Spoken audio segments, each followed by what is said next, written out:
right, what's up, Mob Crew? Thank you guys so much for tuning in. Get rid of that. Sorry, I'm having some major problems with StreamYard today, but thank you guys so much for tuning in. I am Chris with Monsters Under Our Bed. We cover murder, mystery to the missing.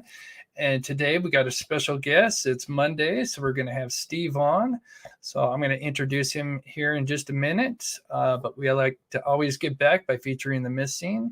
Of course, today's show, we're going to be going over the Alex Murdaugh trial. There's a few more things that we wanted to look into as far as some reenactments. And we'll get into that here in just a minute. Guys like the new intro? Thank you so much. I thought I'd change it up there. And I'm happy with it. So I appreciate you guys. So let me get this going on. Something's been, I don't know I think it's just StreamYard. You may see my mouse a bunch of times. I'm hoping it's StreamYard because when I turn everything off and I'm not on StreamYard, it doesn't do it. So hopefully there's just kind of a glitch today. So go ahead and feature the missing. So today we got Mr. Casongo, and he went missing out of Tempe, Arizona. Went missing on February 27th. So just about 2 weeks ago. He was 18 when he went missing.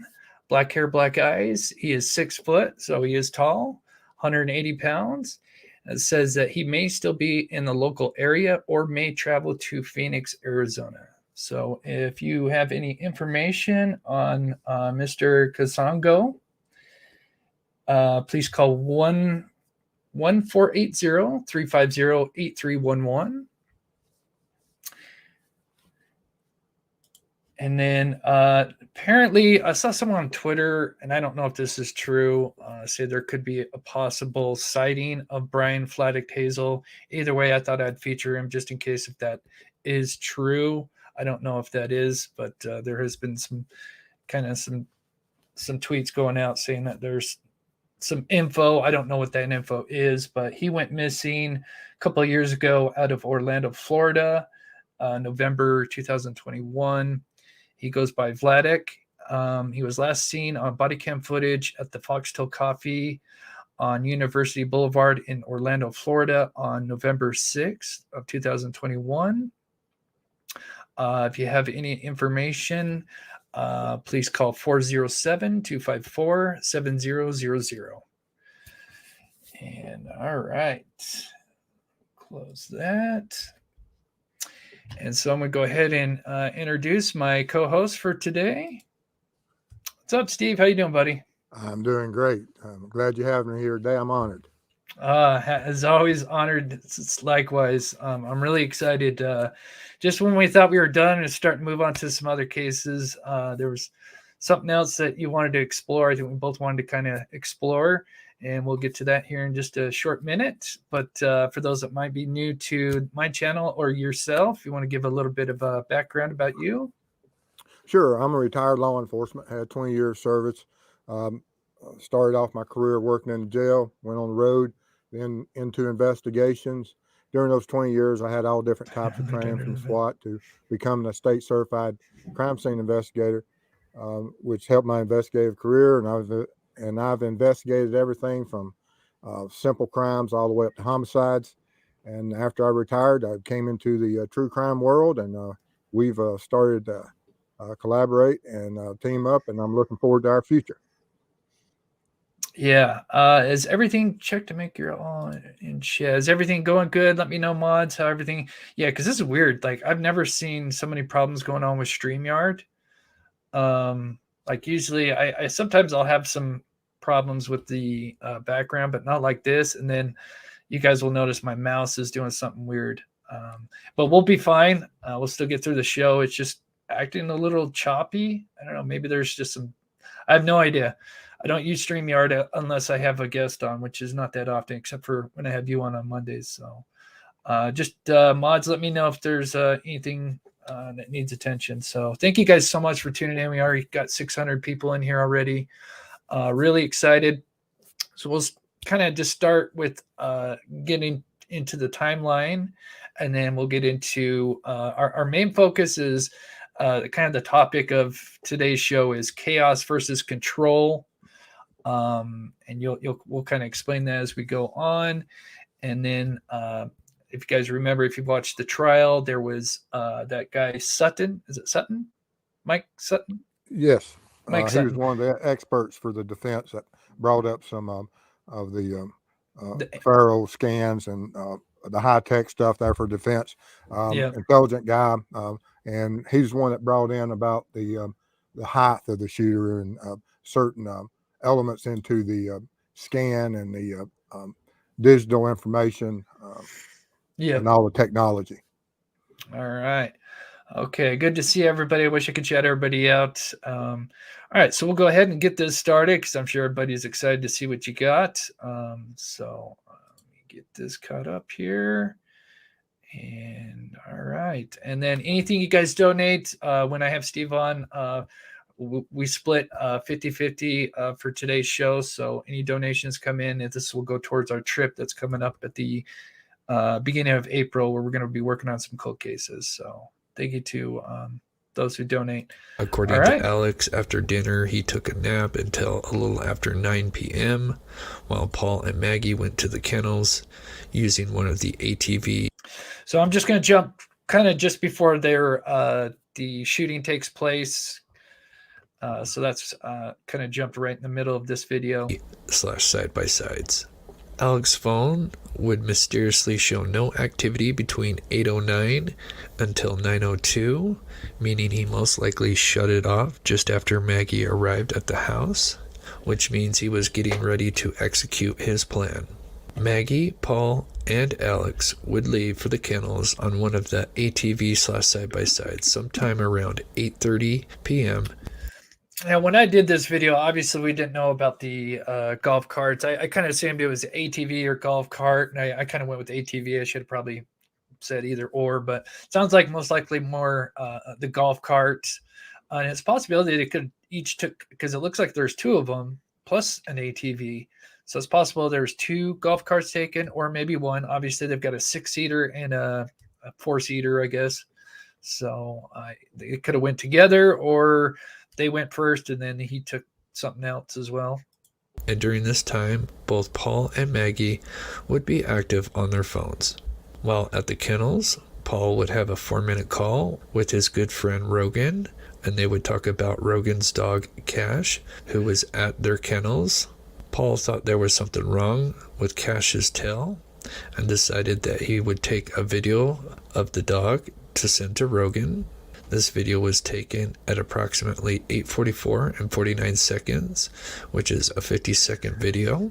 In this video is where we learn that not only Paul and Maggie were at the kennels, but there's a third voice heard, and that is Alex Murdaugh. Okay, I just want to address this. I'm sorry to interrupt, but because there's something weird's going on StreamYard. I'm seeing some people having some issues. So usually to fix that, you should just be able to, if you're having any issues, try to just back out and come back into the chat. You have to completely go out and come back in. Usually that'll fix it. I saw somebody say they have a black screen. So yeah, just try refreshing it if you can. All right. While I got to pause. Thank you so much, Adventurous Spirit. I appreciate both of your channels. Thank you for all you do. Thank you so much, Adventurous Spirit. That is so sweet.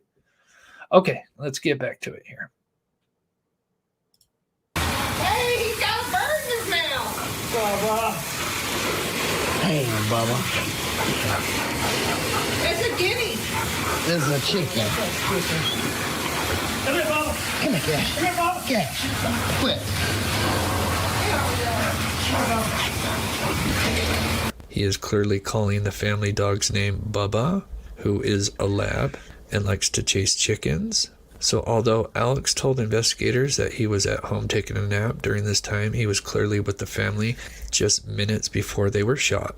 Just a minute before the attack at 8:48 p.m., Paul would exchange 2 text messages to a friend and would read his last message at 8:48 and 59 seconds. At approximately 8:49, Paul at this moment was in the feed/storage room, where, in my opinion, Alex approaches and enters the feed room with the shotgun and holding it at a very low angle upwards, fires one buckshot into Paul's chest.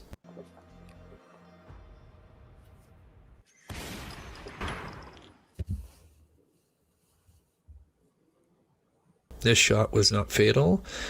And we'll come back to this. Our kind of big focus is going to be on Maggie, which is coming up here in just a second. But we wanted to show this because we'll come back to this as well, because we're going to be talking about control versus chaos and how the scene ended up.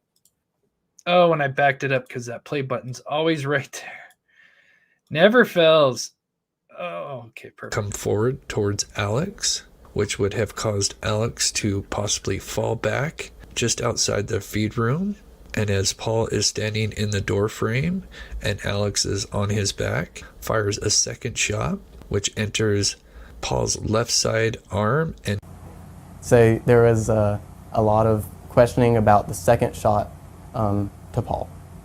And to me, the way that it was described and the way that it was portrayed, it just didn't look right. But what did make sense to me, and something that I'd made note of before we went to the Murdaugh property, because I didn't know that we were going to the Murdaugh property, but I was curious, is that, for one, I think that he would have been looking at Paul. And whenever we get out there, it's a very tight room, and there is about a 1 to 1.5 inch threshold at the base of that door. I think if he's looking at Paul and he's just shot a buckshot, which if you're not firm, it can rock you pretty good. I think he could have been unbalanced, and I think he could have tripped over that threshold, and that puts him on the ground shooting upward as Paul's coming out. And shout out to Steve. I know he's a humble person, but shout out to him.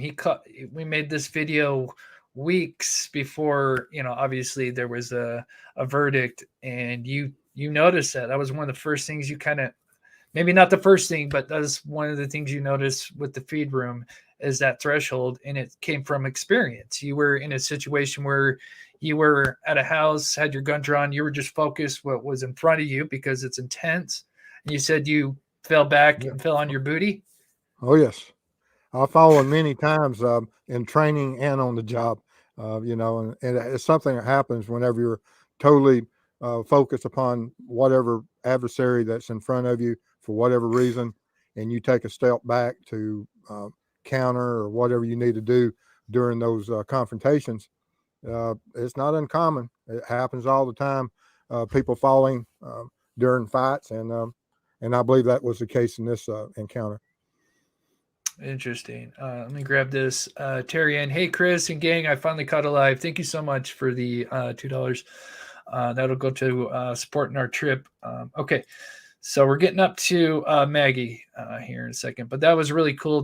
Apparently he's in construction, so that makes sense. He would notice a detail like that threshold, because he would probably installed some in his time.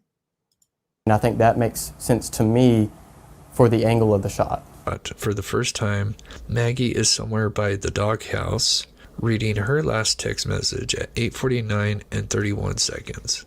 I would assume after hearing the shots, she would come to investigate what was going on. At approximately 8:51 p.m., Alex then retrieves the blackout AR from possibly the Polaris ATV that was close by under the red overhang. As Maggie comes around the corner, Alex would approach her from the side and shoots 2 shots at a downward angle where one bullet would most likely enter her thigh, with the second bullet missing her and causing a crater. Perhaps at this point the AR jammed. Okay, we're getting close to your new reenactment, but one of the things that maybe not people realize is how you put the crime scene together is you look at the wounds, you look at where the body was found, and you also look at where the shell casings were at, and then that kind of gives you. Yes. Knowing the type of firearms that are used at a crime scene, and the way that they operate, and being a semi-automatic and the ejection port being on the right-hand side, that you can tell the orientation, because these guns are designed to eject the casings in a consistent manner. And I tested the firearm that I had, which was a 300 blackout, and the shell casing on this type of surface I was using ejected anywhere between just over 7 feet to 11 feet to the right. Oh, just wow. just over around 4 o'clock. Uh-huh. So whatever angle you're standing at, it shoot around 4 o'clock out 7 to 11 feet.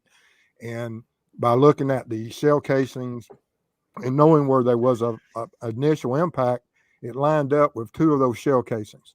Then I Yep. had to deduct how the third casing could only be in the position it was, and that's what gave me and the ability to track down the chase pattern. And during that chase pattern, you can see that the angles make sense also, that when you reverse the angle, when you go to the second position here, that the port will now be kicking a shell casing back towards the initial shots, and it matches the angle of the hole in the doghouse. And then when you go to 3 and 4 with the new information that we have, it makes sense of what occurred in those final positions 3 and 4 during that Maggie's struggle for survival. All right. Okay. So we're getting close to it. I know you guys have some questions. We'll get to it here in just a second. There's a lot of people in chat. I really appreciate everybody tuning in. We're going to get to this new thing that he did. I'm just going to grab these while we got to pause. Magali Kane, thank you so much. I hope I didn't butcher that. Thank you so much for the support. And Tyrion, Little Detectives, Last Act Sealed Dad's Fate. I would agree. I would definitely agree. Thank you so much, Kane and Tyrion. There's one more, and then you're almost to your new thing. Janae, looking forward to all your future videos. I learned so much from you and Steve, Mr. Steve. Thank you so much. Really, it goes to Steve. I'm just a lucky guy that puts it together. Okay. All right. So would most likely enter her thigh, with the second bullet missing her and causing a crater. Perhaps at this point the AR jams, which allows Maggie to proceed back towards the doghouse, where Alex would pursue her and would fire another. And the AR may not have jammed, and we'll kind of talk about what may have happened here. Let me see what's going on. Mods are having trouble removing comments, so it takes about 5 tries. That is weird. It must be YouTube then, because Steve said you couldn't when you did members only. What, yesterday? Yes, it might be a combination. YouTube did something on their own that hadn't happened in several months. So it's always problems. It's one of those special moments that we experience in the with those technologies. Yeah. All right. Okay. So yeah, I just have to stick through it. I don't know what to do on my side, so I may slow chat more. Okay, Jennifer can slow the chat. That's good. Yes, from this position here, where that shell casing kicked back towards the initial position of firing, and then from here we go to the final 2 positions of 3 and 4. All right, and this is where you've got your new experiment here. That would most likely enter Maggie's wrist and would exit her wrist and enter into the doghouse. Alex then would approach Maggie at a very close range, causing a possible struggle. So here is the quail coop. I always called it the chicken coop, but there was a bullet that was lodged in there. And this is where that Mike Sutton kind of came up with this low trajectory and saying, well, this means it's a 5'2", or could be 5'2", short person. But you came up. When SLED processed the scene, they had 2 angles that they put in their report. And those 2 angles are illustrated in both the Faro scan model, where they have that virtual reality, and this blue lines that I pulled on the strings represent those same 2 angles that SLED and the defense attorney represented, or not the defense attorney, but the expert for the defense represented those angles. Yes.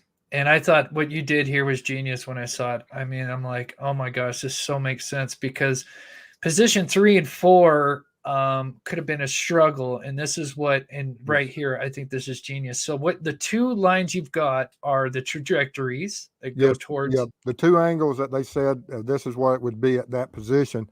And it's one thing, and I like modern technology. It allows us to go in this virtual world, but Right. until your boots on the ground and you're out there and you're creating this, and you're in this real 3D world, it gives you appreciation of how it could have happened. And I found it extremely interesting that the defense, when they were recreating this angle, they only focused on the uppermost angle. They did not ever go into that the lower angle, which was only 16 inches above ground.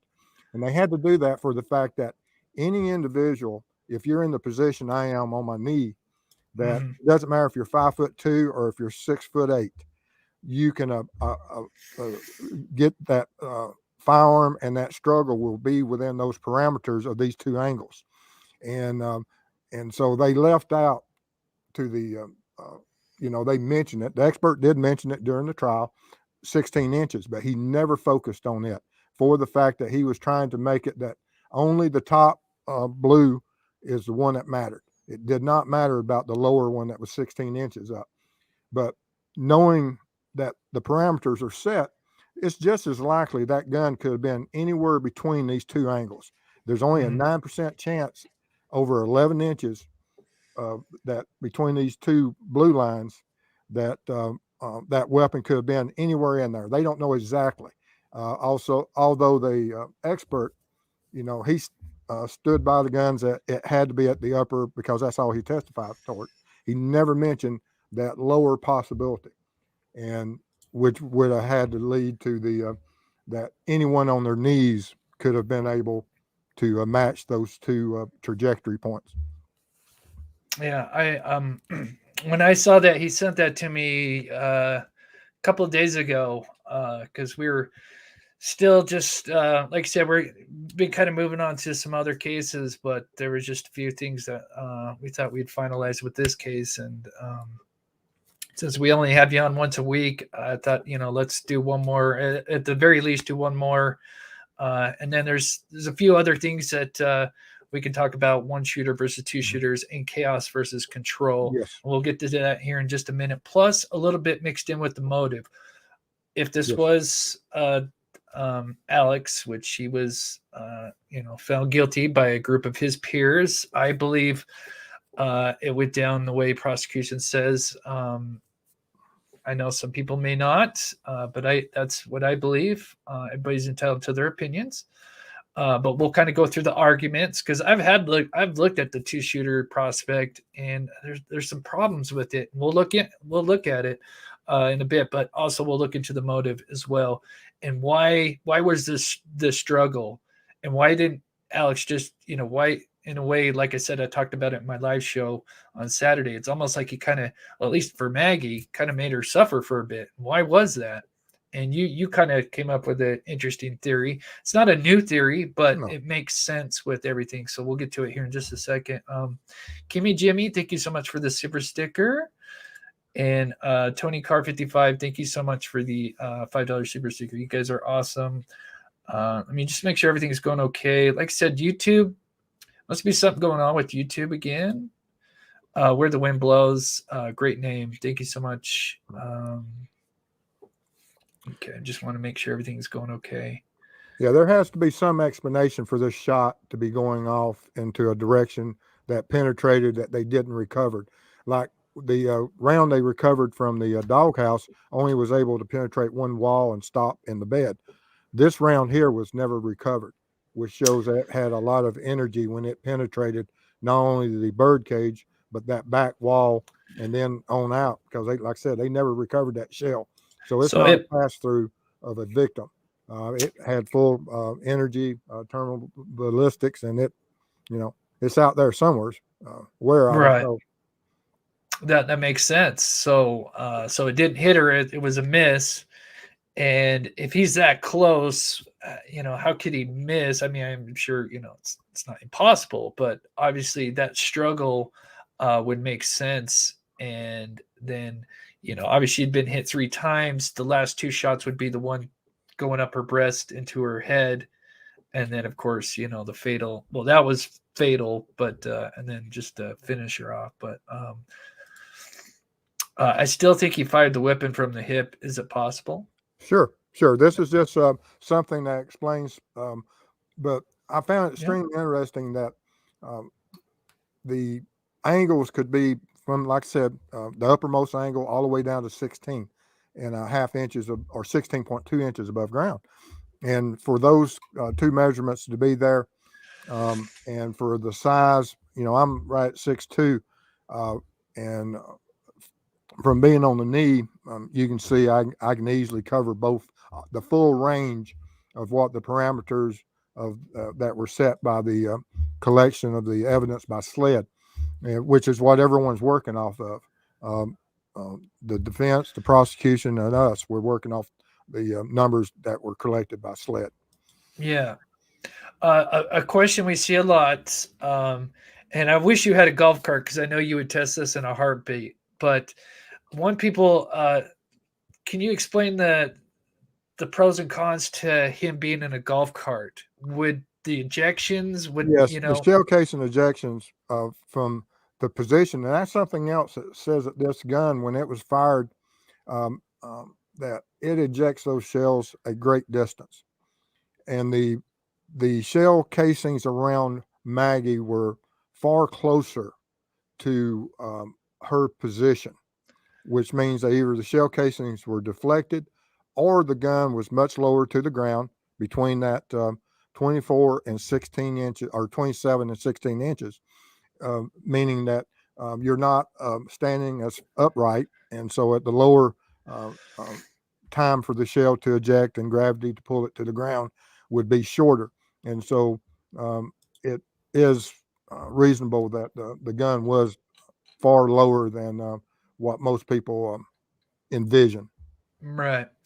Now the pros and cons to the golf cart, yeah, he would look a little bit lower, but depending on where he's got the ejection port, it would probably just eject the shell right into the golf cart, depending on where. Yes, and the golf cart shooting off of it, and like I said, they didn't test it, and just like with the clothing on Maggie, they don't have it. They weren't able to test all of that for GSR, and there was a lot of things that, as far as SLED, that was during their investigations that we just don't know, sadly. Yeah. I'm going to grab this real quick. Walkie-talkie. Hello, Chris, Mr. Steve. Been waiting since last night for this. Thanks. Yeah, I think to me it's brilliant just because I trust Steve.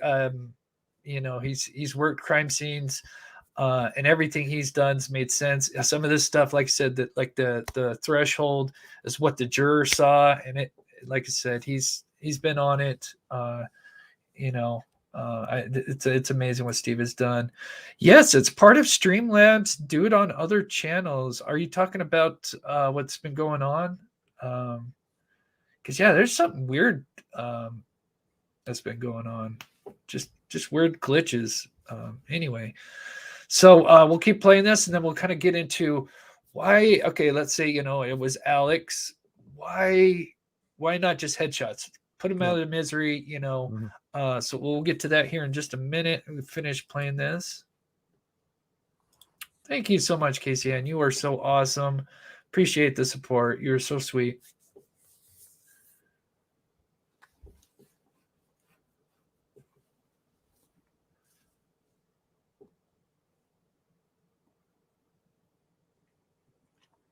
But this is definitely looks like chaos. These are the 4 positions, more or less. Obviously, you got position 1 where she was shot at a downward angle, maybe just the one hit with the left leg, hip kind of area.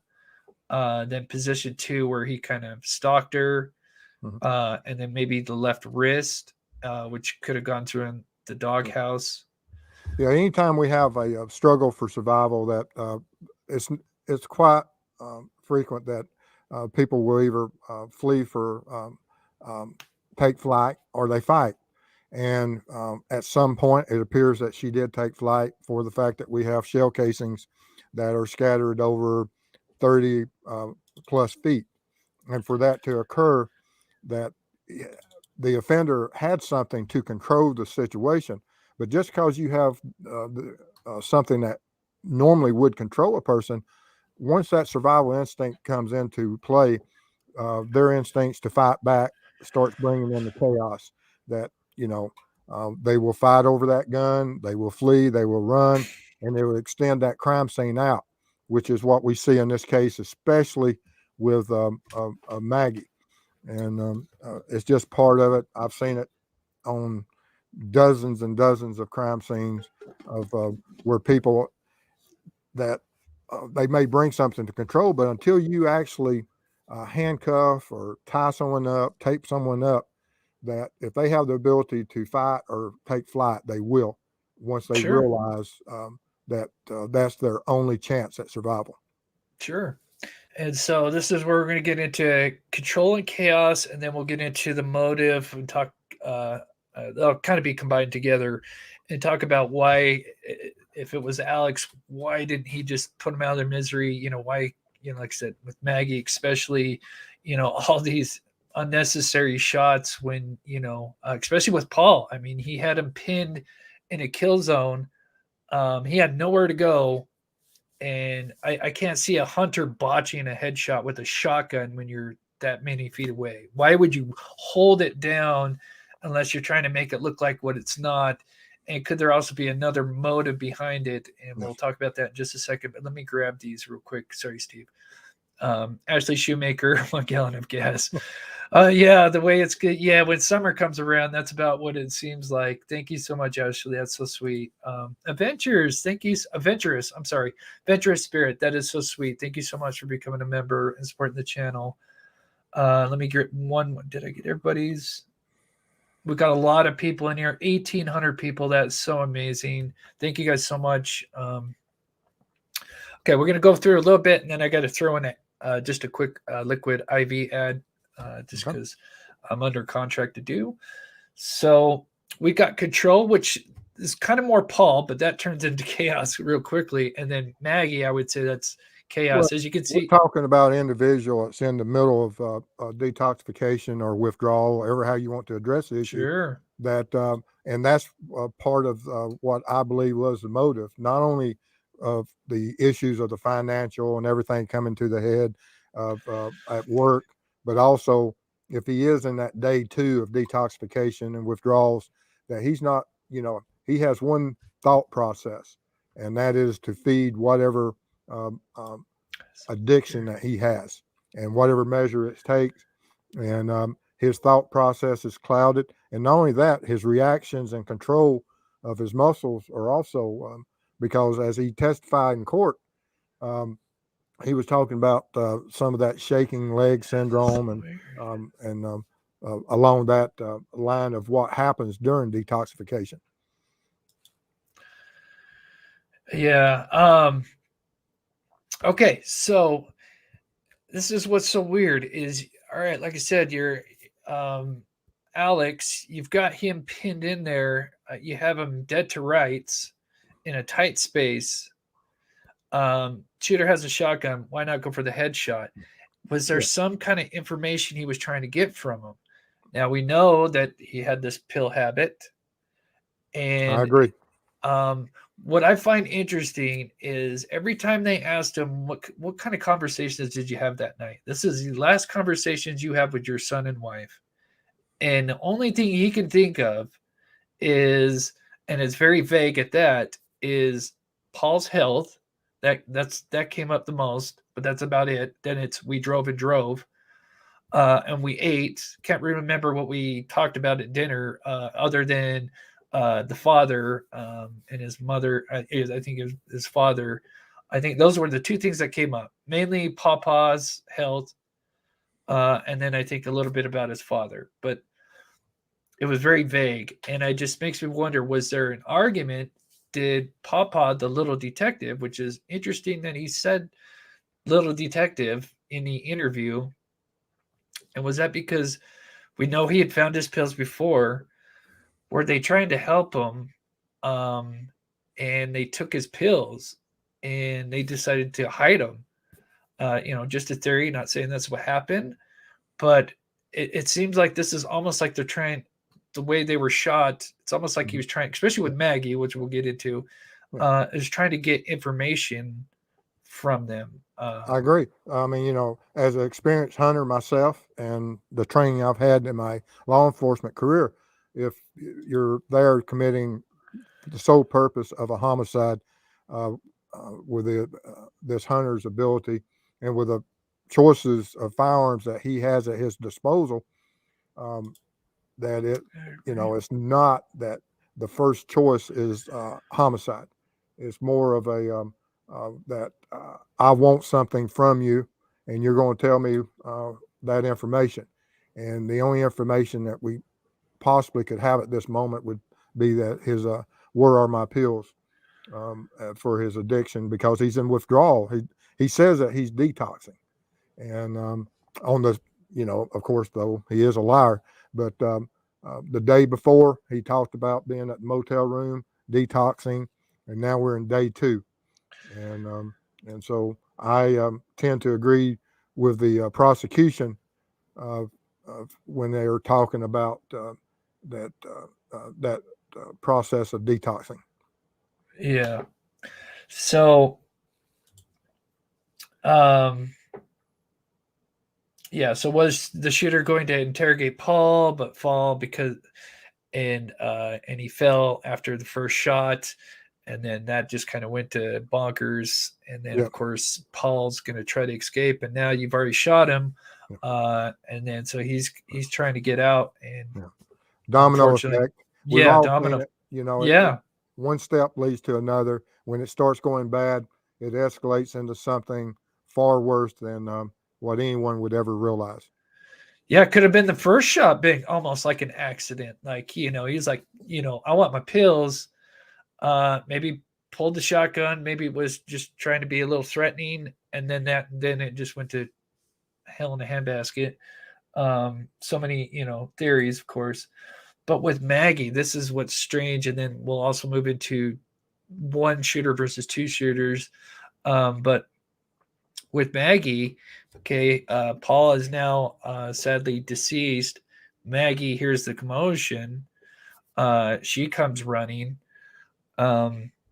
In the first 2 shots, one misses, it looks like, but one enters her left thigh.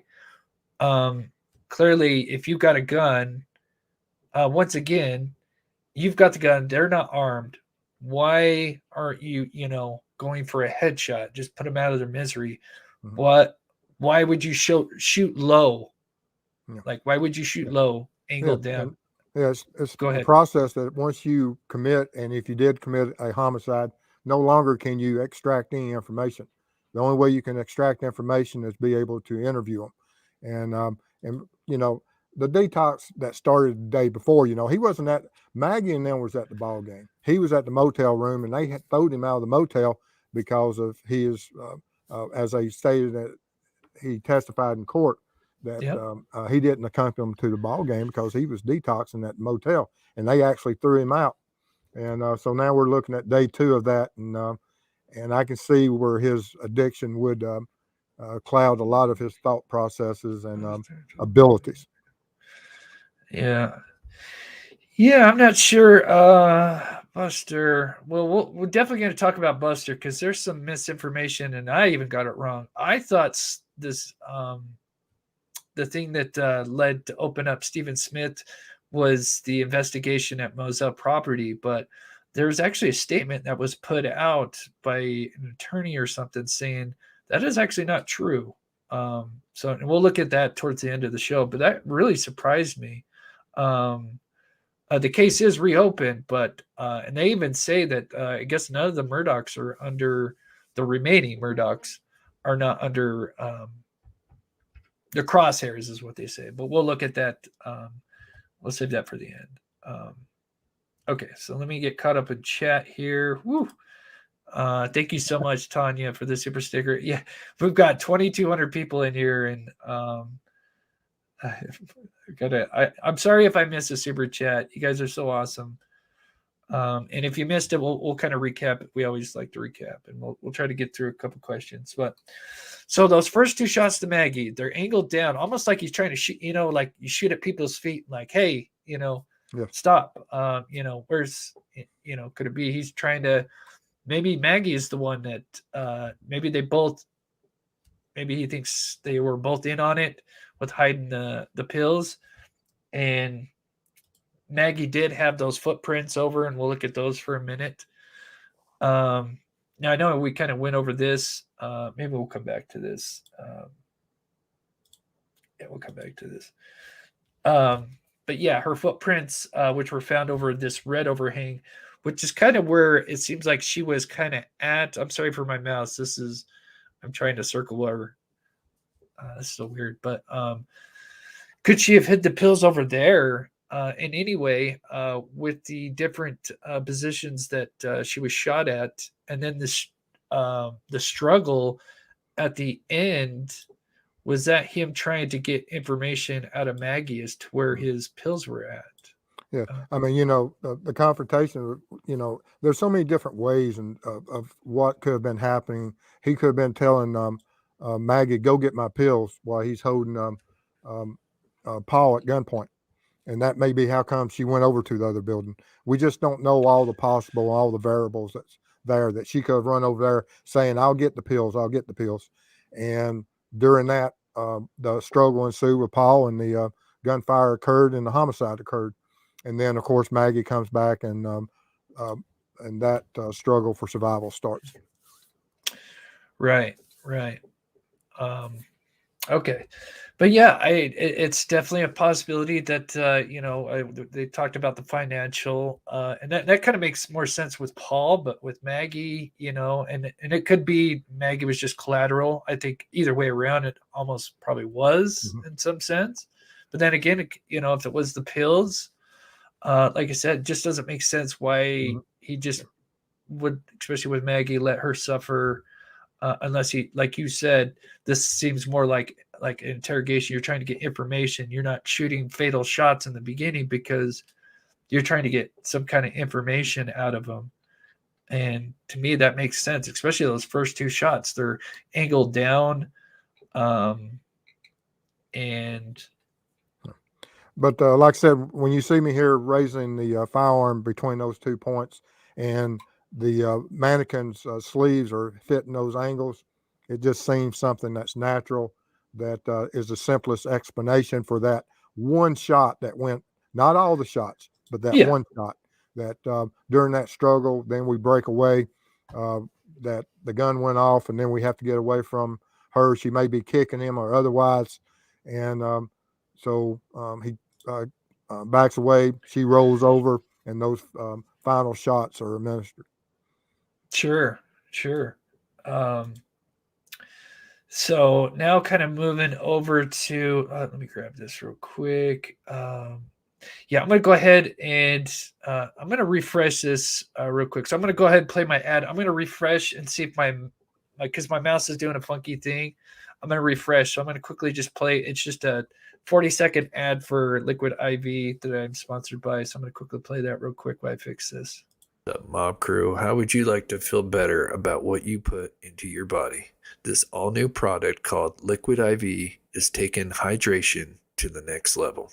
Liquid IV's Hydration Multiplier is a great tasting daily electrolyte drink mix that utilizes the breakthrough science of cellular transport technology to deliver hydration to your bloodstream faster and more efficiently than water alone. Just add the non-GMO electrolyte powder to your water and let CTT do the rest.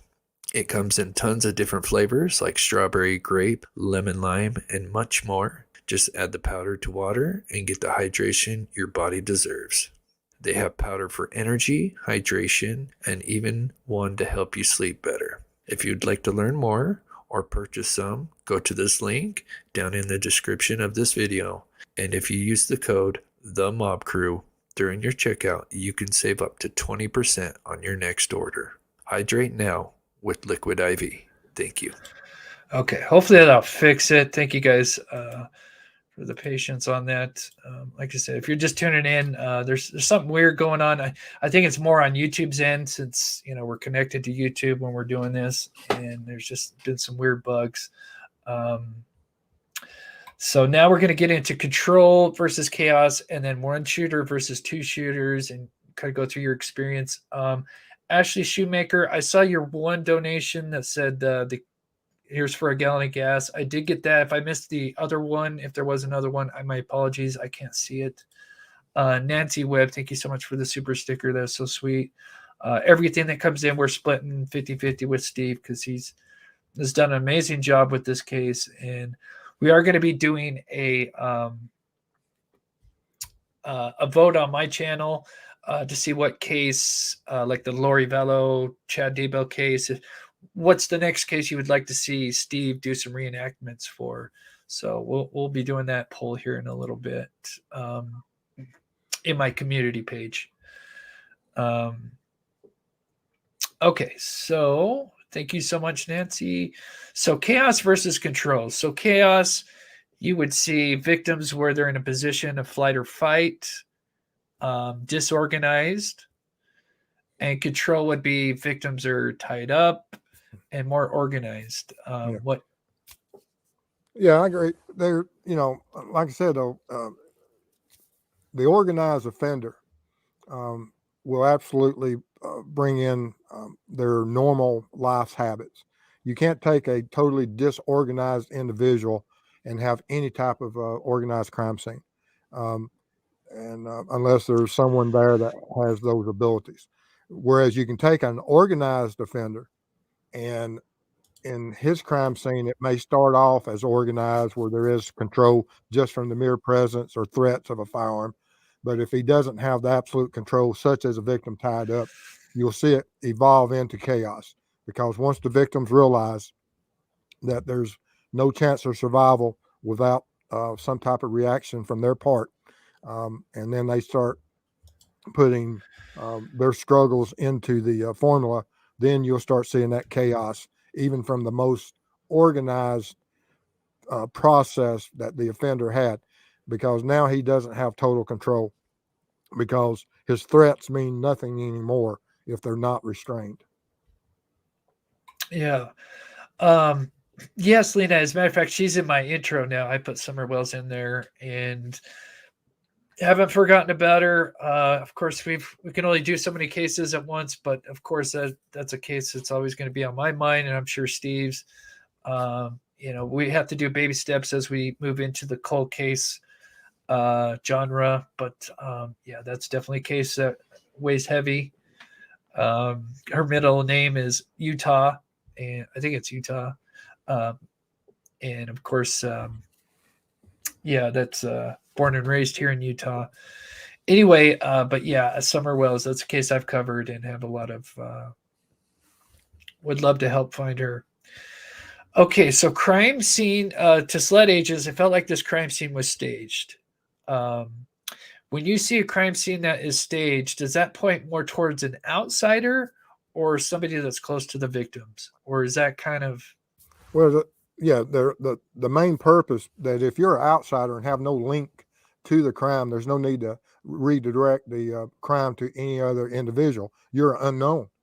But when you are one of the first ones they're going to be looking at, and as possible as a suspect, you have to create and stage things to direct the investigation away from you, and that's the whole purpose of staging, and it's for that purpose. That I'm not the person that did this. Due to that, these clues are here showing you that it's this type of offender, or it's this certain person that committed this. Yeah. Crime scene staging would imply the suspect would spend extra time at or around the crime scene. Would you see that more likely? Yeah, there has to be some, and what could that staging be? Is it just a matter of we've moved, say, the cell phone to a different location? We don't have any weapons, Right? And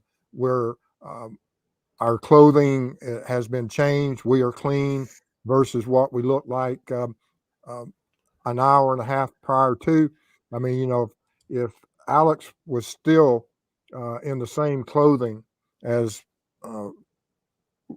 the prosecution's theory was of him committing and shooting, then of course it would have been an easy process of obtaining the DNA profiles of both victims from him, and that's not the case. And so the staging can even become just part of cleaning yourself up versus wearing the same clothes that you was wearing 2 hours prior. Yeah, that's a good question, Skitty. And I think they kind of answered it. So when SLED stated that they thought the crime scene was staged, why did they give Alex opportunity to hide evidence by not searching the house? And well, they were in the house, which is weird, but I think they were really afraid of prodding too much and having him lawyer up and just everything being shut down, is what it sounded like. I mean, that's basically what they said in the interview, is that they were afraid every time they did an interview, they had, he was with Alex brought some kind of attorney friend with him every time he was interrogated, he had some kind of, friend attorney with him. But yeah, that's a good question. I think maybe they were, I think maybe they were trying to believe that this was an outsider in the beginning. And then unfortunately, by the time everything started pointing inwards, it was maybe too late. Well, it's Your always thoughts a on fine that? line when investigators and law enforcement arrives on the scene. Law enforcement's going to consider whoever's closest to the crime scene as a possible potential suspect. But That's cool. then also they have to walk the line that there may be another offender out there, and that's why you can get consent to search properties. And from Alex's statement that night, he gave full consent to whatever you officers need, y'all do, and Right. they just didn't enforce that, and they didn't at that time obtain the search warrants immediately. Sure. And that's something that occurs quite often, that even when someone does say, hey, you can search my property, and that some crime scene investigators will continue while they are sitting there doing the basic interviews and obtaining certain evidence, that they're also reaching out to the judge and obtaining those search warrants. I agree, Eve. Sled made mistakes. Everybody makes mistakes. I make them all the time. But Sled also got 3 great interviews from Alex that led to his conviction. I totally agree.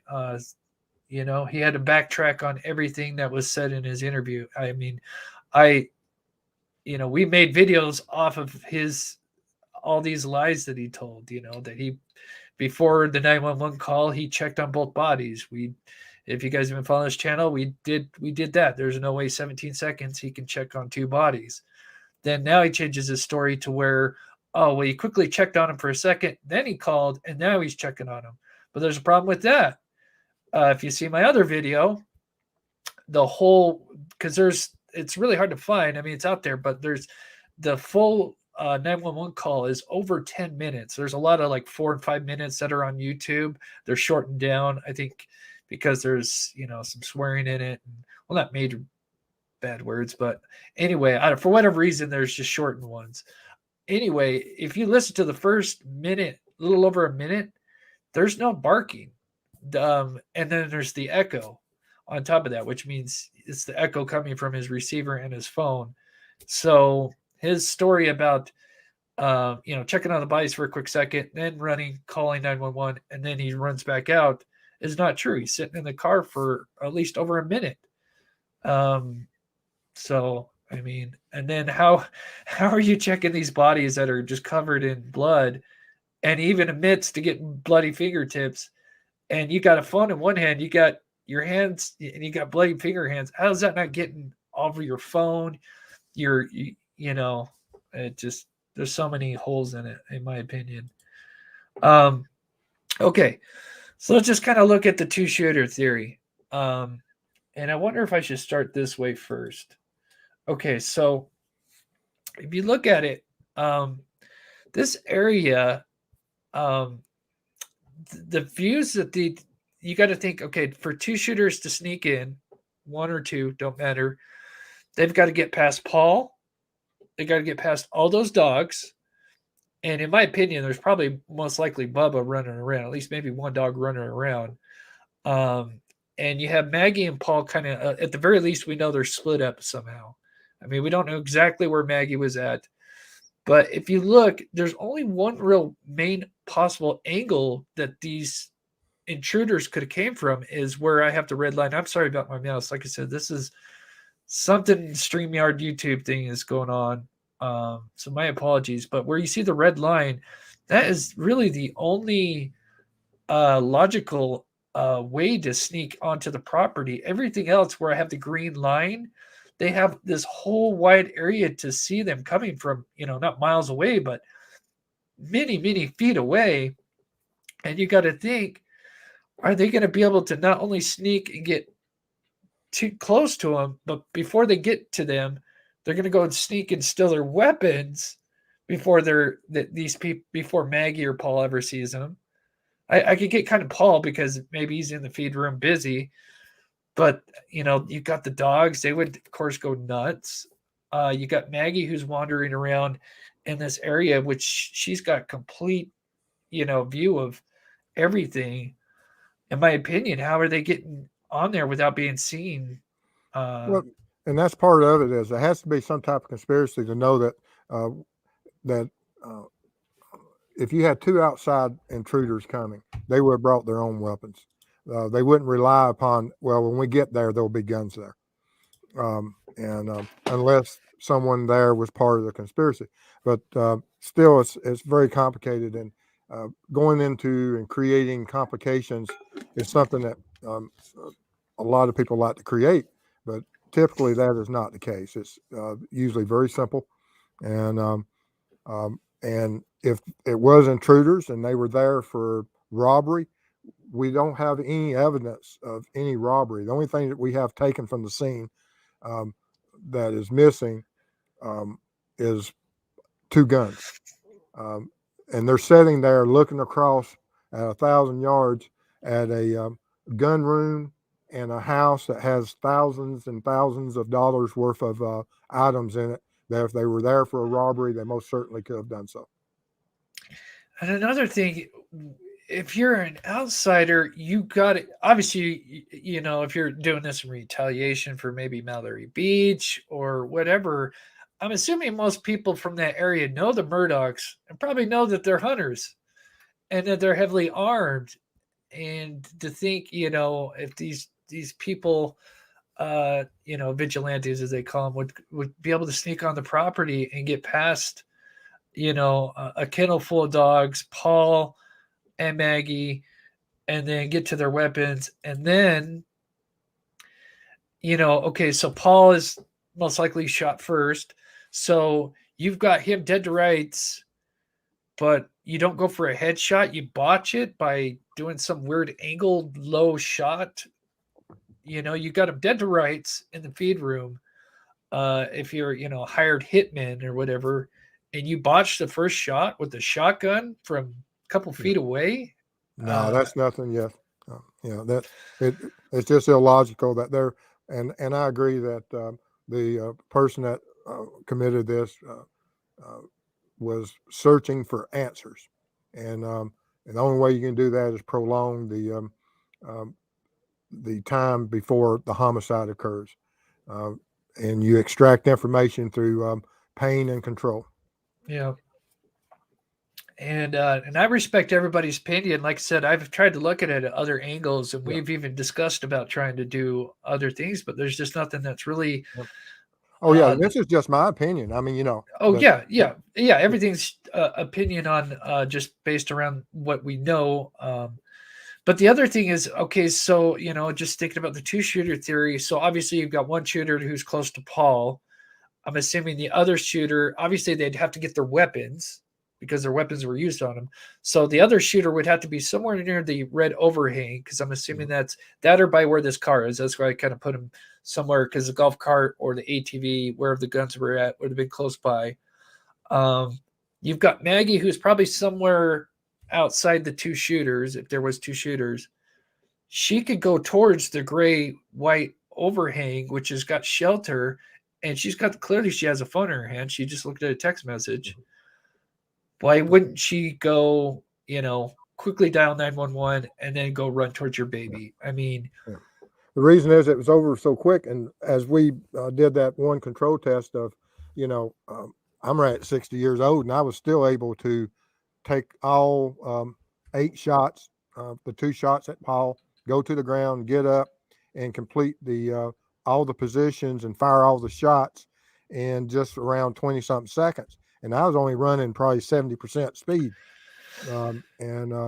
So, someone, which was probably pretty close to what I would expect that it took. I mean, it was way under a minute. A lot of people would think that it would have taken minutes upon minutes for this crime to evolve until to its completion, which is not the case. A lot of these things, the crimes are committed in such a short period of time.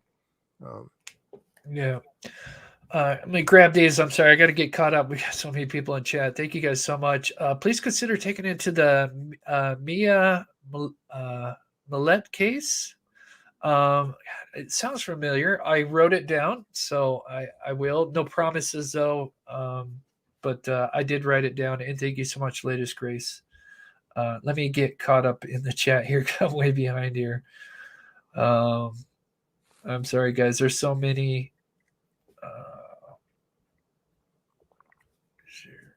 Wow. Okay. Alicia says Alex is a hunter and did it.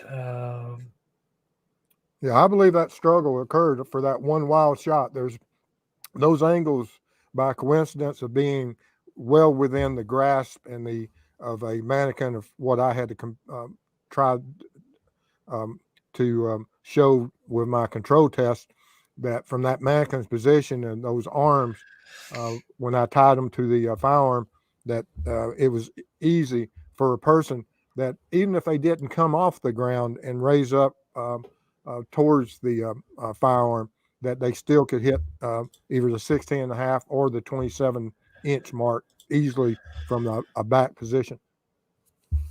Yeah. Let's see. I have all the information. Oh, gosh.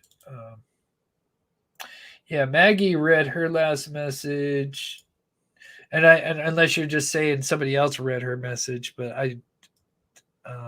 you'd have to think. And once the phone locks up, it's gonna, because her phone locks for a bit. So somebody who came on the property would have to know her thing. But yeah, she read her last text message. Man, this mouse thing is weird. But yeah, she read her last message at 8:49. But oops,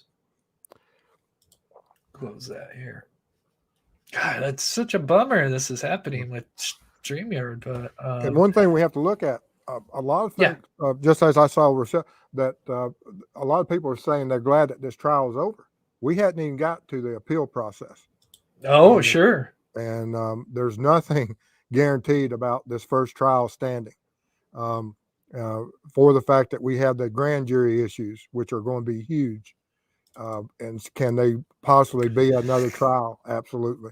Now, will the state choose with the pending charges and if they would retry it or not? That will be something that we have to see. But there's going to be a lot of stuff coming up in the coming months. It's not something to be finished by next week. There's a lot of investigations going on. And like I said, there's a lot of appeals that will be pushed, that this trial wasn't fair and that law enforcement did some things that violated certain aspects of the law. Steve, if this was a well planned out deal, I would not have used FMJs, which is full metal jacket, which is kind of armor piercing rounds. I'm sure you could. What's your thoughts? Yeah. Well, absolutely. I do not think it was a long thought out situation.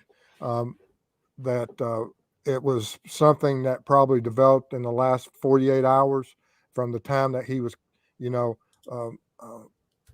the previous day to the day of being confronted about the financials to whatever his thought process was.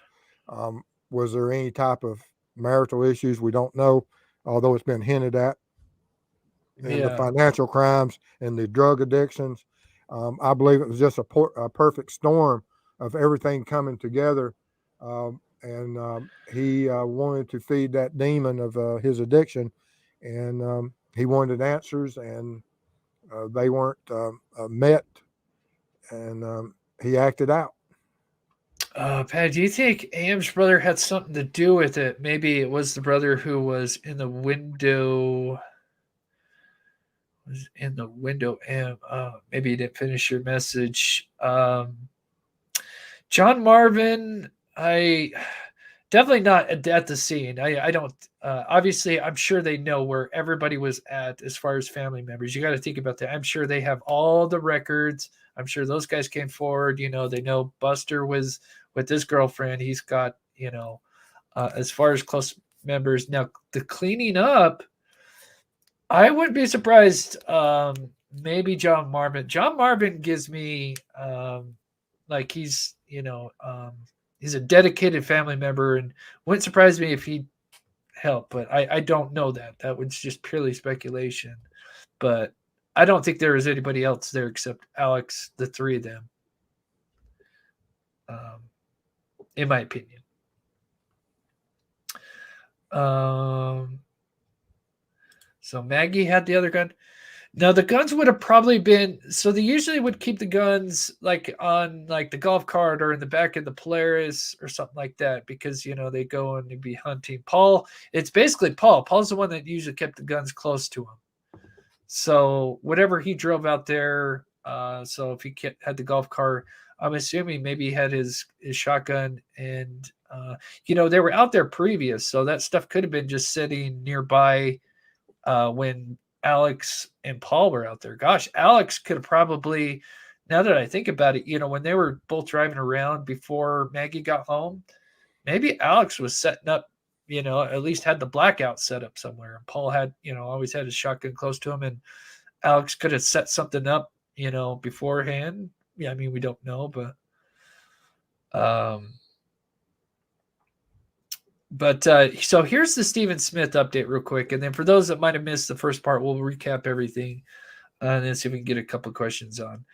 But this I found very interesting because I even kind of misreported this. But this is by the attorney for Stephen Smith. So SLED has reportedly made significant progress in the investigation to Smith's murder. But it does not appear as if though their investigation has any members of the Murdaugh family in its crosshairs. Rumors that evidence related to Smith's misfortune was obtained from Moselle in the aftermath with the shooting of Maggie and Paul, those rumors are false. It's very interesting. Andy Savage, who at the time was representing Smith's family, indicated the Murdaughs were unconnected to Smith's misfortune, tragedy, and speculation that they were involved was unfounded. There are suspects we have in sight that are unconnected to Murdaugh. The focus any in the media have on Murdaugh may be unfounded. So I found this interesting. I got to look at a little more into this, but this is a little shocking to me because I was always under the impression that this case was reopened because of something found at the Moselle property. But if that does come from, his attorney or the family's attorney, excuse me, that would be interesting. Thoughts on that, Steve? That's probably a little shocking. There's so many death investigations that are linked to this family and things that, which way is it going to go? I mean, we're talking about 3 or 4. I mean, not just a boat accident, but we have Smith, and then we have the housekeeper, and I think there's another one. I can't think of the name that I was sent today, but it's absolutely amazing what has gone on within the reaches of this dynasty. Yeah. Yeah, I agree, Brenda. I think John Marvin seems like the one that, that guy that just, because we see it, some family member, like a son, does a shooting, and then the family still stands by their son, especially like the mother, because it's just unconditional love, no matter, you just, unconditional love is. So yeah, I could see, and yeah, John was over there cleaning up, sadly, Paul's remains. It's sad to think of that, but I wouldn't put it past him to um, maybe clean a little extra up. We don't know, but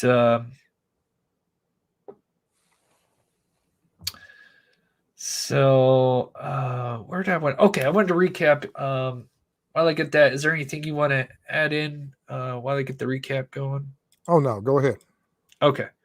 So if you guys missed the first part, we'll quickly just play this. Like I said, Steve kind of wanted to look at that angle again. We'll start with Paul here, and we'll go from I think there. if he's looking at Paul and he's just shot a buckshot, which if you're not firm, it can rock you pretty good.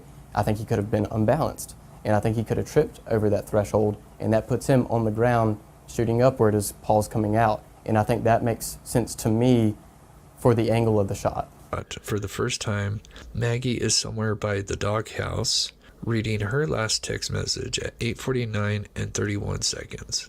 I would assume after hearing the shots, she would come to investigate what was going on. At approximately 8:51 p.m., Alex then retrieves the blackout AR from possibly the Polaris ATV that was close by under the red overhang. As Maggie comes around the corner, Alex would approach her from the side and shoots 2 shots at a downward angle where one bullet. So this is the only thing is, so yeah, I see people saying, that it's a possibility that they hired hitman, and it's not impossible, but it doesn't make sense with what's at the crime scene. You've got there's ahead. total control when you bring in certain individuals. It is absolutely total control. You'll come up, and it won't be weapons used from the family. It won't be from the victims. It will be Right. from an unknown 22 or an unknown shotgun that's never seen, and it will be very precise, very controlled, and gone. Right. I have to agree with Steve. He hasn't done me wrong. I know he doesn't know everything, but man, he's hit it on the head since day one when it comes to this case. And like I said, we do try to look at all angles, but for me, I just think it kind of went down with the prosecution.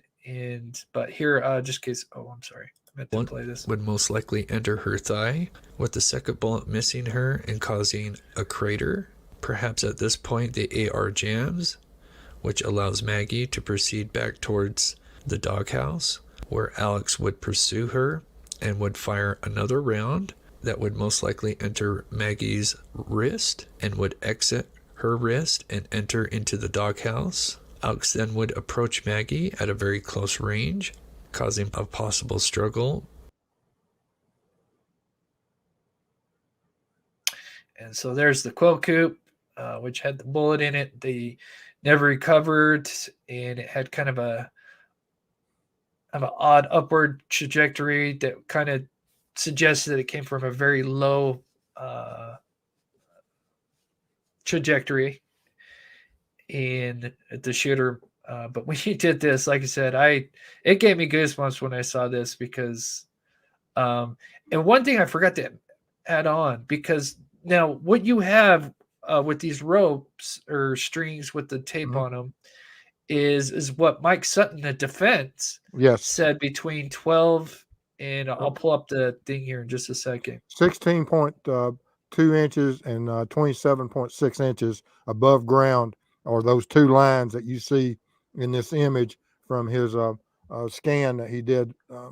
And so I recreated those distances and just did it old school because back then we didn't have the scanners, and so we had to pull strings. And but it also, like I said, this gives you the real world, and you can see that not only would a offender's arm from his knees be able to put those guns in that position, but someone during a struggle could also maintain or attempt to maintain some type of control of that firearm during a struggle. Right, right. Um, um, Sorry, I'm just trying to read chat here. And I like I said, I thank everybody for coming in. I know some people still think he may not have done it, and I respect everybody's thoughts and opinions. And it seems like everybody's being respectful in chat with their different views. I know not everybody agrees. That's okay. As long as you're just being respectful to the other chatters and everybody's opinions. Not everybody agrees on everything. Me and Steve disagree on stuff. Oh, yes. Yeah, it's just my opinion, Yeah. it's just from my experience and my training Yeah. that, and that's true even among the experts, that you can get 10 experts in a room, which is always suggested you get as many people so that you can hash out and discuss. And everyone has their beliefs and from their life's experiences and their training. And this is just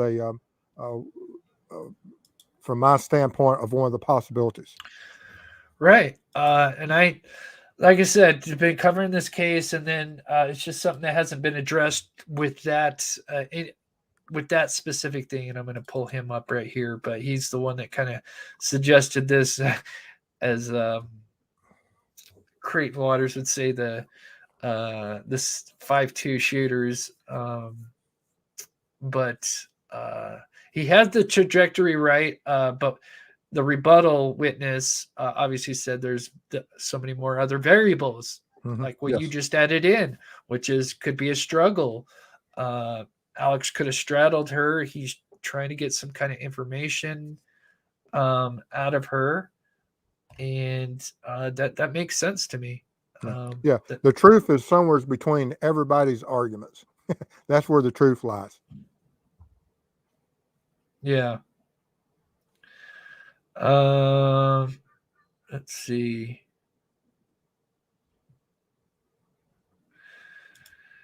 I wanted to say it was an accident, even though it's just for a minute. Who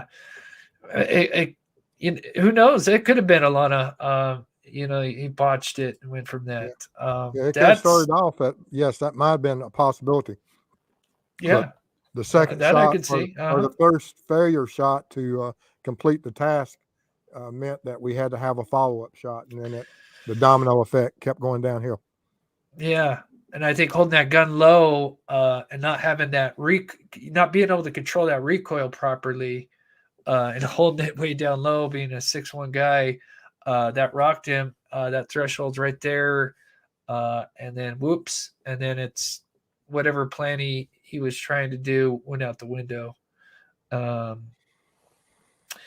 is a great question. I think they got to Almeida, and then from there, who knows? I definitely think he got him to there, and then he supposedly showed back up. What time did he show up? Early in the morning. Weird this time. Is something that Chris and I disagree. I think they're in the swamps on the Moselle property. Is where they're the river on the property. You don't think they're at Mill? Oh, that's right. You think they're at the property. So yeah, we disagree on that. I think they're probably at Almeida. Cartel would have brought their own. Yeah, I think you would know. You'd have to know the Murdaughs if you're from there and know that they're hunters. And I don't think you're gonna. If you're coming there to do harm, you're not coming there unarmed. They got a kennel full of dogs. I'm not like 10 dogs. It doesn't seem plausible. And then I know some people say maybe it could have had help.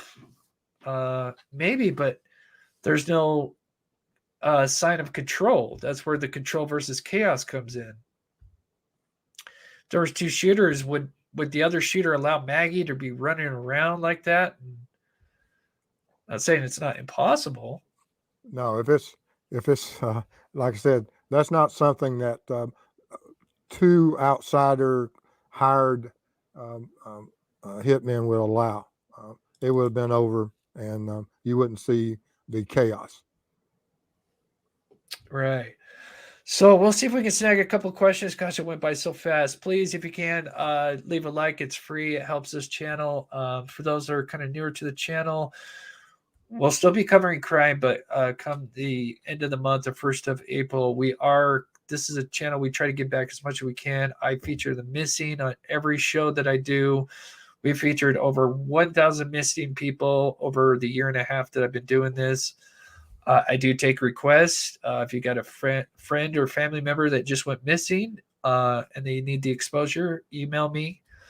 I try to get back on my emails. As sometimes, I get a lot and then sometimes I don't. But we are going to be working on some cold cases. And that's our goal, is to, with all the donations and everything, is to go out and help the cold cases, because obviously nobody else, law enforcement's moved on to, and there's just so many. Todd, great show, Chris and Steve. I think it's possible Alex entered the feed room to shoot Paul while making it look like Paul making it look to Paul like the weapon fired accidentally. Ooh. Yep. Which could explain the first upward shot. Sure. Totally. Yeah. Totally agree on that. Now everybody's got the cartel. Cartel. I'm sure it'd been a different scene.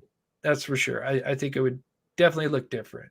But then again, I would think, but I don't know. So I'm just seeing if there's any questions. Let's see if we can snag a few. There's so many in here.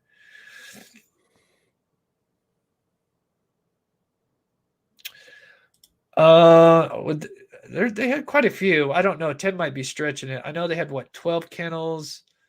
And he started naming the dogs that they had. Bubba Grady, Twinkle Toes, he calls them. I don't know, maybe 8 dogs. I'm not sure how many was there that night. And then you got Cash. There was at least 6 dogs, maybe 10's a little bit. I know they had like 12 kennels, so that's why I was saying like 10, because I know they weren't all full.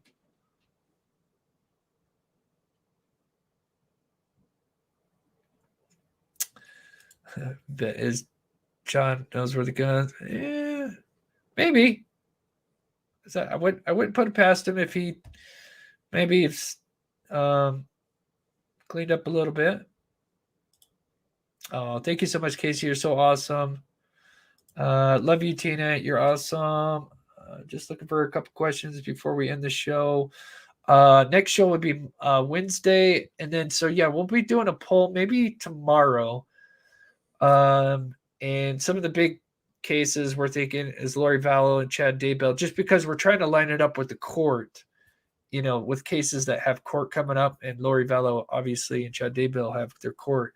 So we were kind of trying to do the same thing, where as the trial unfolds, we could do some reenactments. So that's what we're trying to kind of accomplish here. Miranda, I see your comment. I see your thing, but I don't know where it's at. I'm going to read it. I can't find it. The Smith case has never been closed. Well, that's weird. They use the word reopen many times. But I can't say I'm an expert on that case or anything. So you could be right. It's still open, has never been solved. That I agree with. I've seen it say it's been reopened multiple times.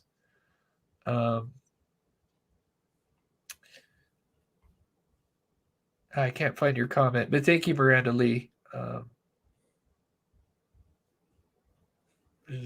there it is. Okay. And then there's one more thing I just got to add. You're Alex on the stand, right? And you come on the stand. You're trying to be honest. Tell about all the lies that you've told. You were at the kennels, but when it comes down to, just before you leave, instead of saying, man, I wish I would have stayed there just a minute longer to catch these SOBs, I got out of there. Yeah. To me, that doesn't sound like a guy that regrets regrets, or can't talk. Doesn't sound like an innocent person to me. I would think somebody would feel so guilty that they literally left a minute before they're massacred, and he didn't ever say that. He's like, I got out of there. And then when they asked him, well, did the dogs bark or did they alert to anybody? He's like, no. Are you sure? Are you sure that there wasn't anybody out there? And Alex is like, yeah, I know nobody else was out there. He was telling the truth. And I don't think he realized that what he was saying, what Creed was getting to at. He's like, 2 minutes before, while you're there, before they're shot at, these dogs are out there and they're not alerting to anything. And you agree they are not alerting to anything. I think it was huge. That and I had to get out of there. He was trying to extend the timeline past when he was there. That was all he was trying to do, and it was a total failure. Yep. Thank you, Debbie, and thank you so much. I thought 3 favorite dogs of Maggie, 3 hunting dogs, and then Paul's friend dog, so 7. Okay, thank you so much. Yeah, I figured there was at least like 10 might have been a little bit much, but yeah, I knew there was at least like a few dogs in there.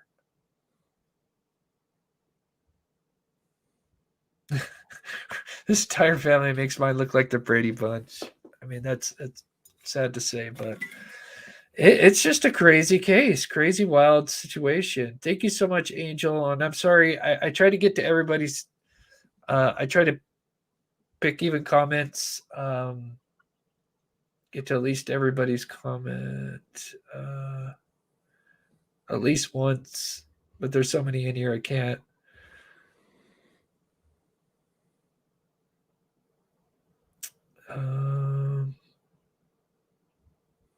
Yeah, total red flag when you said that. I agree.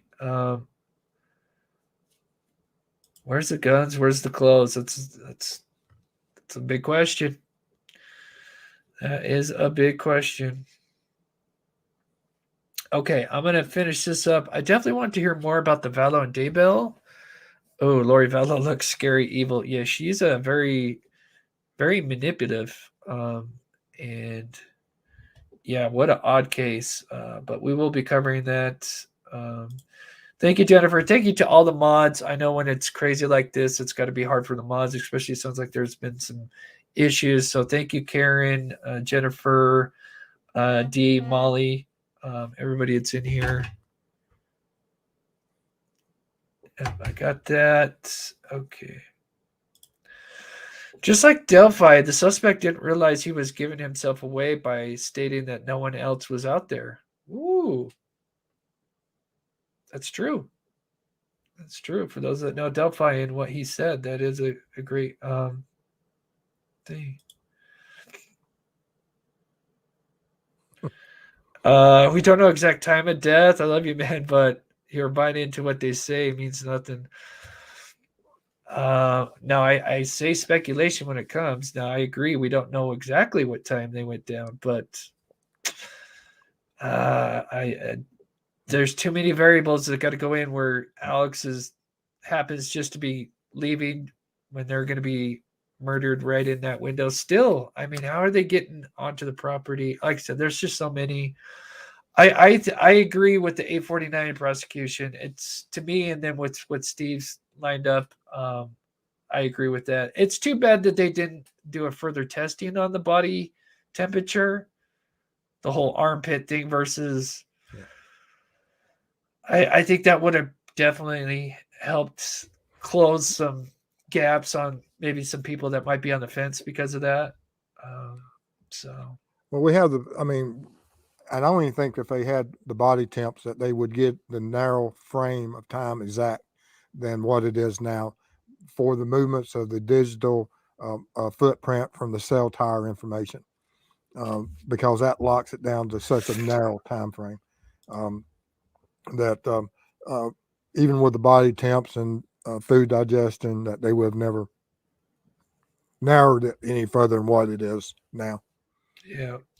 Have you noticed many missing shoes put all the case where somebody's shoes are missing, including Evansdale case? Were their shoes missing when they found the bodies? Or can you even disclose that? I don't know about that. I get what you're saying with Delphi, because Delphi, obviously, the shoe came off. Yeah, I'm not sure on that, Holly. Because the bikes were found. Yeah, thank you so much, Molly. So the next show will be Wednesday. We're trying to do Monday, Wednesday, Friday. Last Friday, obviously, I had a tree come through the house almost. So my apologies about that. Yeah, that's too bad they didn't do that, any lie detectors, but they may have scared Alex from if they went that far. Because that's the thing that they said with Sled, is that they were really scared to pressure him because he always had that lawyer with him, and all he'd have to say is, no, I'm not talking anymore, and there goes that. So I do kind of agree with that. Feel a little more could have been done, but nobody's perfect. So any final words with you, Steve, on this? No, I appreciate you having me, and I look forward to our next shows as we go forward. And it's there will always be debate about this case. You have that on even within law enforcement. All the officers that were there that night, they have differing opinions. Also, not everyone agrees. The prosecution, even the people there prosecuting it with the attorney's office, they're going to have different viewpoints. But it was a successful prosecution, and for that we have to be grateful that we do have a offender serving time, and they'll never return the victims, but it's justice. Yeah.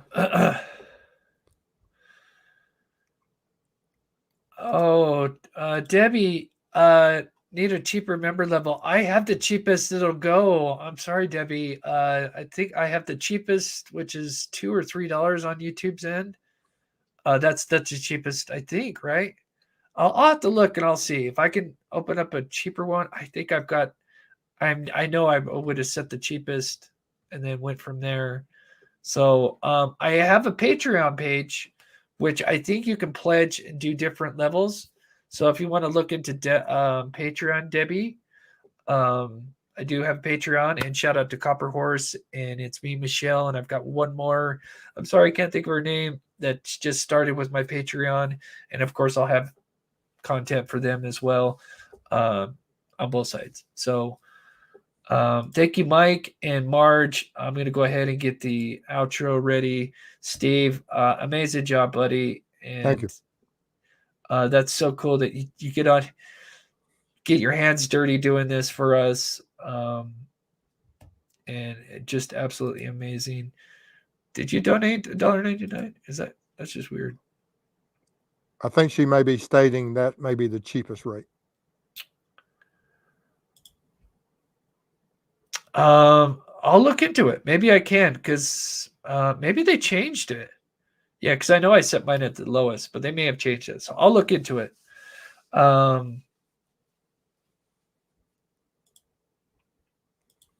Yeah, I'm not sure. I'll let you know. Email me, Debbie, and I'll give you some options on what we can do. So thank you guys so much for tuning in. If you haven't, please hit the like button. I'm going to go ahead and get an outro ready. Steve, my friend, amazing job. All right. We had over 2,000 people in here. To me, it's all thanks because of you and your amazing work and attention to detail. Well, I appreciate it, and it's been an honor being here, and I look forward to our next time. Awesome, buddy. I'll put you backstage. And just again, thank you guys so much. And like I said, we are kind of moving on to other cases, but I felt like we'd kind of touch on just a couple other things since people are still interested in this case. I think a lot of people didn't think this was going to be I don't know what's the right word, attractive case, but it really ended up being such a wild ride. And so I think there's a lot of people trying to play catch up because a lot of these videos that I made are really like picking up now. So that's why I thought I'd, have Steve on and do this again. So thank you guys so much. I'm going to get a pet outro ready. I'm not taking any new pets right now until at the end of the month. So mods, please don't ask to have anybody send them in until we get towards the end of the month. So that way I can have them all in together at the same time. It makes it a little easier on me. So let me get this going. Perfect. All right, I'm going to play this video, and we'll see you guys Wednesday. And thank you guys so much. Have a great night. Love you guys. Thank you so much, Blessed in Texas, for becoming a member.